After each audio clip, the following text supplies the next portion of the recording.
Drug from Latin America has made its way onto our shores. Tusi, better known as pink cocaine, is popping up in nightclubs from coast to coast. It's popular.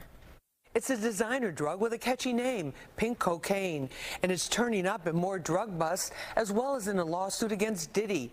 While the name of this mystery powder's color is accurate, drug experts say there's only a small amount, if any, of cocaine in it, and there's no way to know what other drugs and chemicals are inside.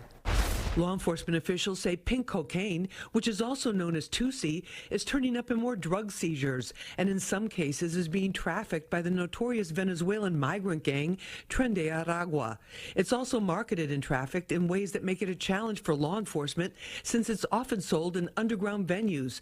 A lot of that involves around informants that give police information that avail them the ability to get into these environments to make the observations and take effective police action against the perpetrators. The bright-colored powder has been gaining in popularity among the nightlife set.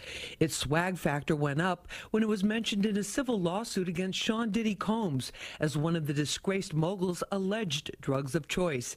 It's often low in price but high in risk since users don't really know what they're ingesting. Well, pink cocaine is a misnomer. The combination of the drugs are being used are not just cocaine, but rather a mix of MDMA, ketamine, even opioids such as fentanyl. So it's really a mix, and each one of them carries significant amount of its own risk. Regardless of how dangerous the mixture is, the bright candy color and the cheap price are appealing to many potential users.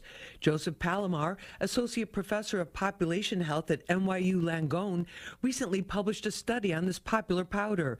He says if it hits the hip-hop world like Molly did, we'll be hearing about it a lot more and seeing the consequences. Prevalence appears to be increasing, but it's a pretty new drug, so we don't know how popular this drug concoction is going to be in the near future. I do think it's going to be more prevalent, though.